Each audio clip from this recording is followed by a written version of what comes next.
छोटे से पपी की दोस्ती लोगों को आ रही है पसंद। नन्हे कदमों से एक दूसरे के साथ खेलते दिख। उत्तराखंड के पूर्व सीएम त्रिवेंद्र सिंह रावत, मदन कौशिक और धन सिंह रावत का तीर्थ पुरोहितों ने देवस्थानम बोर्ड को लेकर विरोध किया। बीजेपी नेताओं के विरोध की खबर मिलते ही कांग्रेस ने पलटवार किया और कहा कि ये 22 का ट्रेलर है। देखिए ये रिपोर्ट।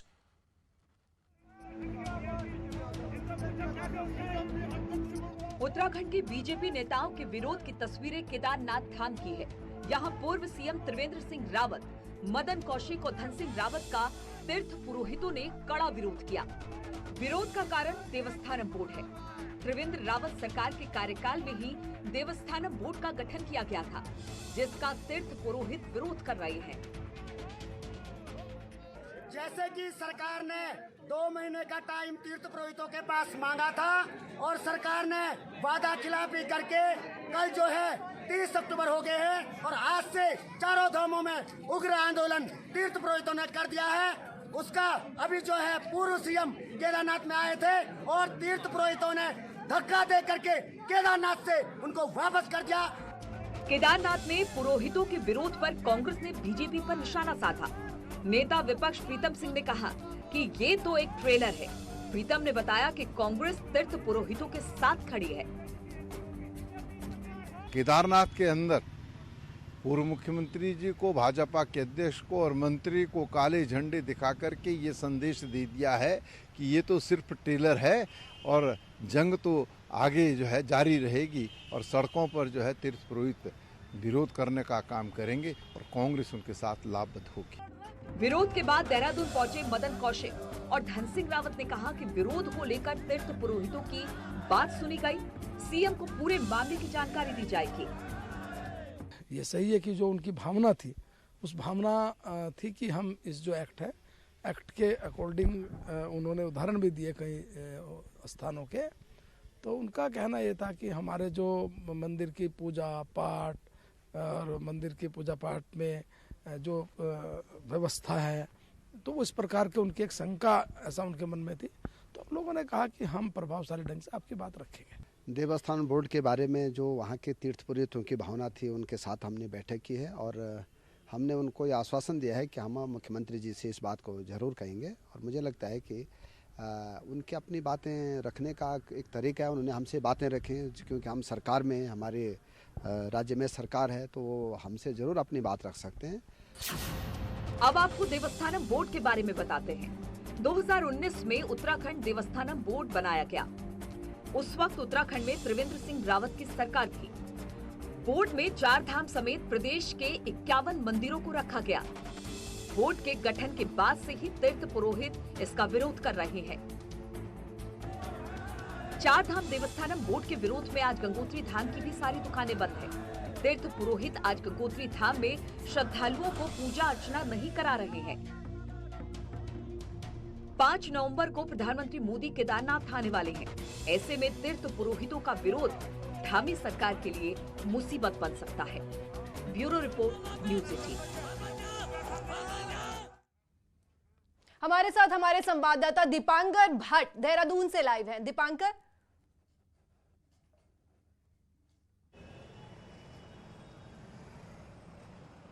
जी दीपांकर। जी दीपिका।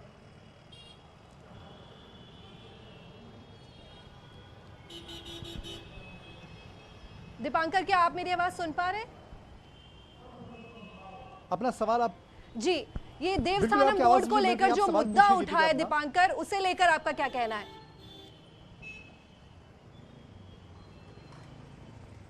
अब बिल्कुल, अभी मैं इस वक्त कांग्रेस ऑफिस के बाहर खड़ा हूं, जहां यशपाल आर्य जो कांग्रेस में शामिल हुए, पहले दिन कांग्रेस ऑफिस में आए और अब से कुछ देर पहले हरीश रावत ने यहां पर संबोधन किया कांग्रेस कार्यकर्ताओं का और उन्होंने साफ कहा कि केदारनाथ में आज जो कुछ हुआ वो ट्रेलर है यहां पर बीजेपी के लिए। बीजेपी ये मानती थी कि ये कहीं ना कहीं जो पुरोहित है वो हमारे साथ है, लेकिन आज पुरोहितों ने ये दिखा दिया है कि वो इस वक्त बीजेपी के विरोध में है। और हरीश रावत साफ कह चुके हैं कि अब मुख्यमंत्री पुष्कर सिंह धामी को इस पर अपना स्टैंड साफ करना चाहिए, इसे वो वो भंग करे, वरना कांग्रेस आते ही इसे भंग करेगी। उनका कहना है कि सत्ता पक्ष विपक्ष तमाम लोग ये मानते हैं, उत्तराखंड की पब्लिक ये मानती है कि देवस्थानम बोर्ड को भंग किया जाना चाहिए। तो अब कुल मिलाकर आज जिस तरह का विरोध प्रदर्शन हुआ है केदारनाथ में, प्रधानमंत्री के दौरे से पहले हुआ है, इलेक्शन से पहले हुआ है, 20 नवंबर को बद्रीनाथ के कपाट बंद होंगे, 6 नवंबर को केदारनाथ के कपाट बंद होंगे, और पुरोहितों ने जाहिर कर दिया है कि वो इस बार आर पार की लड़ाई के मूड में, किसी बीच के रास्ते के मूड में नहीं है। वो सीधे तौर पर चाहते हैं कि देवस्थानम बोर्ड पर सरकार अपना फैसला साफ करे। और अब पुष्कर सिंह धामी जो मुख्यमंत्री है, उन्हें यह फैसला लेना है कि बोर्ड रहेगा या नहीं रहेगा, एक्ट रहेगा या नहीं रहेगा, और इस पर आगे की राजनीति तय होगी। लेकिन आज जिस तरीके से त्रिवेंद्र सिंह रावत को मंदिर में नहीं घुसने दिया गया, धन सिंह का विरोध हुआ, मदन कौशिक का विरोध हुआ, इसने एक बात साफ कर दी कि तीर्थ पुरोहित इस बार साफ तौर पर चाहते हैं कि देवस्थानम बोर्ड भंग हो और जो एक्ट है उस एक्ट को खत्म किया जाए। गीतिका जी दीपांकर, आने वाले चुनाव में भी ये मुद्दा कितना बड़ा हो सकता है?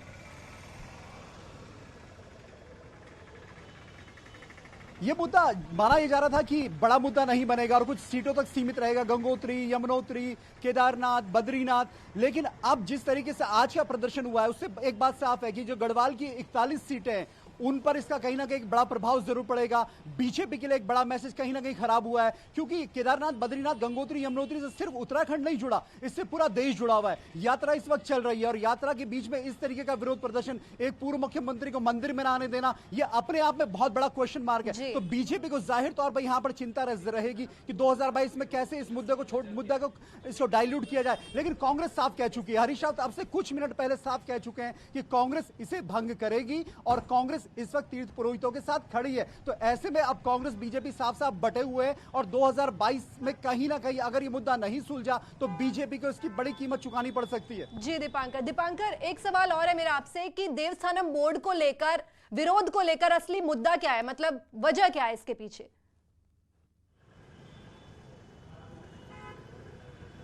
देवस्थानम बोर्ड 27 नवंबर 2019 की कैबिनेट में अचानक से मसला आया। त्रिवेंद्र सिंह रावत उस वक्त मुख्यमंत्री थे। दिसंबर का जो पहला हफ्ता था उसमें विधेयक पास भी हो गया, ये एक्ट बन गया। सबसे बड़ी जो दिक्कत है तीर्थ पुरोहितों का ये कहना है कि आपको डेवलपमेंट करना है आप करिए, आपको सड़कें सही करनी है आप करिए, आपको धर्मशालाएं बनानी है बना लिए, आप होटल बनाने हैं वो बनाइए, आप कहीं पर कोई डेवलपमेंट करना उसमें कोई दिक्कत नहीं है। लेकिन आप पूजा परंपरा को तय करेंगे, आप पूजा के जो हुंडी है जिसमें दान आता है उसको तय करेंगे, उस पर अपना कंट्रोल करेंगे, तो वो हमें मंजूर नहीं है। हमारे काम में सरकार का हस्तक्षेप नहीं होना चाहिए। ये एक सिंगल मांग है और सिंगल मांग ये भी है कि इसे भंग किया जाए। जी दीपांकर, का सिर्फ इतना ही। धन्यवाद दीपांकर। ओवैसी ने अखिलेश पर कसा तंज, अपने सलाहकार बदले अखिलेश, इतिहास की जानकारी बढ़ाएं अखिलेश, जिन्ना की पाकिस्तान बनाने में अहम भूमिका, अखिलेश को बयान से होगा नुकसान।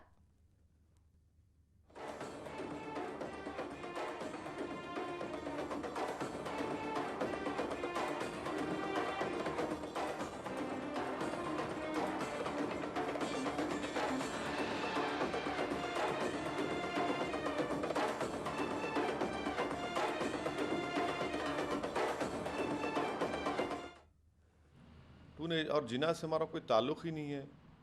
तो अखिलेश यादव को ये समझना चाहिए कि अगर वो इस तरह की बात करके समझ रहे हैं कि कोई तबका या कोई हिस्सा या कोई वोटर इससे खुश होगा, वो तो गलती कर रहे हैं। उनको अपने एडवाइज़र्स को चेंज करना चाहिए या ख़ुद को उनको पढ़ना भी चाहिए। ये बात बिल्कुल सही है कि पाकिस्तान के क्रिएशन में मोहम्मद अली जिन्ना का सबसे बड़ा रोल रहा है।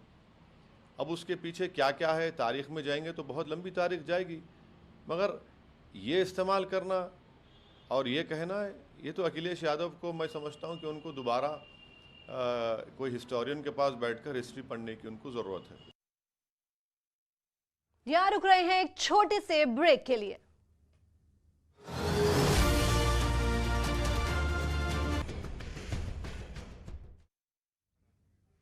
मुरादाबाद में डीएसपी की पासिंग आउट परेड में सीएम योगी ने परेड की सलामी ली।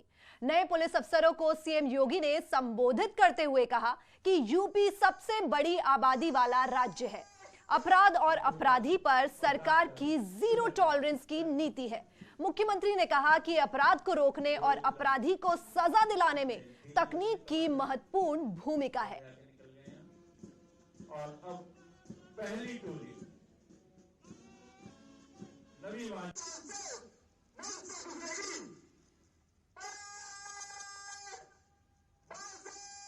का सर्वाधिक जनसंख्या वाला राज्य है, जिसमें कानून व्यवस्था व अपराध नियंत्रण एक बड़ी चुनौती है। हमारी सरकार के अपराध एवं अपराधियों के प्रति जीरो टॉलरेंस की नीति है। पुलिस दल ने अत्यंत कठिन परिस्थितियों में भी रात दिन अपने कर्तव्यों का सर्वोपरि मानकर अपराधों पर नियंत्रण करने, कानून व्यवस्था को चुस्त दुरुस्त रखने और सामाजिक सौहार्द स्थापित करने में सराहनीय भूमिका निभाई है। प्रदेश में सुदृढ़ एवं त्रुटि रहित सुरक्षा प्रबंध के फलस्वरूप समस्त महत्वपूर्ण त्योहार, मेले, जुलूस, अति विशिष्ट महानुभावों की यात्राएं आदि शांतिपूर्ण ढंग से संपन्न हुई है। हापुड़ में डिप्टी सीएम केशव प्रसाद मौर्य क्षेत्रीय बैठक में पहुंचे और 2022 के चुनावों को लेकर कार्यकर्ताओं और नेताओं को बीच का मंत्र दिया, जीत का मंत्र दिया। इस दौरान मीडिया से बातचीत में केशव मौर्य ने अखिलेश यादव पर जमकर निशाना साधा।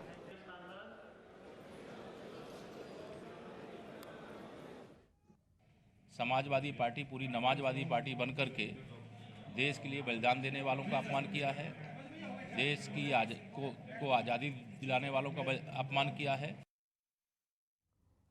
खबर कौशाम्बी से है। ओम प्रकाश राजभर ने एक बार फिर बीजेपी पर निशाना साधा है।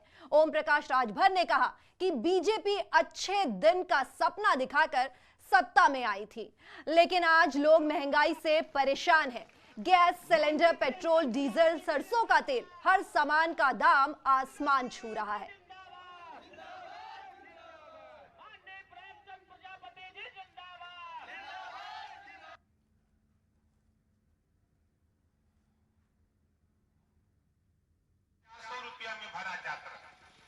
अब तक अच्छा दिन आ गया, अब तक 200-300 में हुई, अब 1000। सरसों का तेल जब बुरा दिन रहा तब 50 रुपया किलो रहा, अब अच्छा दिन आ गया 200 रुपया हो गया। अरहर की दाल जब बुरा दिन रहा तब 55 रुपया रहा, अब अच्छा दिन आ गया तो 125 रुपया हो गई। जवन पेट्रोल 60 रुपया लीटर रहा, अब अच्छा दिन आ गया तो 100 पार हो गया। लखनऊ में प्रियंका गांधी की जयंत चौधरी से मुलाकात हुई। लखनऊ एयरपोर्ट पर दोनों नेताओं ने मुलाकात की। दोनों नेता एक ही विमान से वापस दिल्ली लौट रहे थे। एयरपोर्ट के वीआईपी लाउंज में जयंत चौधरी और प्रियंका गांधी की मुलाकात हुई।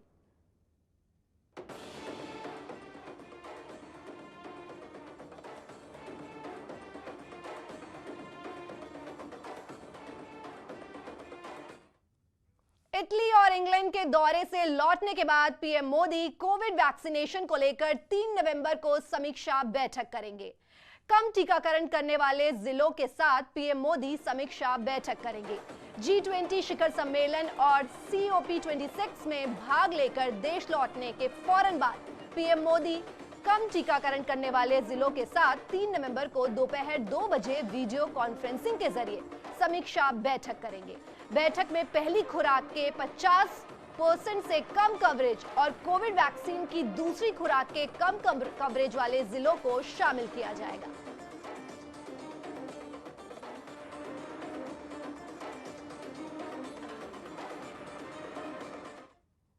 खबर कानपुर से है। मिलावटखोरों और शिकंजा कसना शुरू हो गया है। आज स्वास्थ्य महकमे की टीम ने फजलगंज खोया मंडी में छापेमारी की। 2000 किलो खोया बरामद किया है। छापेमारी के दौरान मिलावटखोर सारा सामान छोड़कर भाग गए। अब दूर से लो, पीछे जाओ, पीछे।